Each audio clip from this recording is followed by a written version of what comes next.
శుక్రవారం నుంచి భారత్ ఇంగ్లాండ్ జట్ల మధ్య 5 మ్యాచ్ల టెస్ట్ సిరీస్ ప్రారంభం కానుంది. తొలి టెస్ట్ మ్యాచ్ కు హెడింగ్లీ వేదిక కానుంది.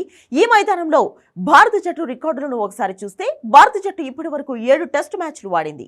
ఇందులో 2 మ్యాచ్ల్లోనే విజయం సాధించింది. మరో 4 మ్యాచ్ల్లో ఓడిపోయింది. ఓ మ్యాచ్ ను డ్రా చేసుకుంది.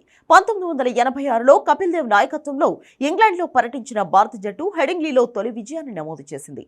అప్పుడు ఇంగ్లాండ్పై 279 పరుగుల భారీ తేడాతో భారత్ గెలుపొందింది. హెడింగ్లీలో మరో మ్యాచ్లో విజయం సాధించేందుకు భారత్కు 16 సంవత్సరాలు పట్టింది.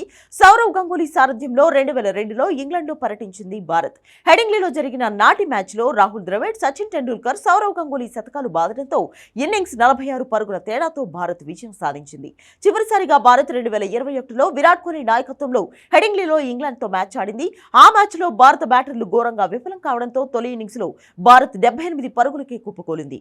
జో రూట్ శతకంతో చెలరేగడంతో ఇంగ్లాండ్ తొలి ఇన్నింగ్స్లో 432 పరుగులు చేసింది. అయితే రెండో ఇన్నింగ్స్లో రోహిత్ శర్మ, పుజారా, కోహ్లీలు అర్ధ శతకాలతో రాణించినా మిగిలిన వారు విఫలం కావడంతో భారత్ 278 పరుగులకు ఆలౌట్ అయింది. దీంతో ఇన్నింగ్స్ 76 పరుగుల తేడాతో భారత్ ఓడిపోయింది.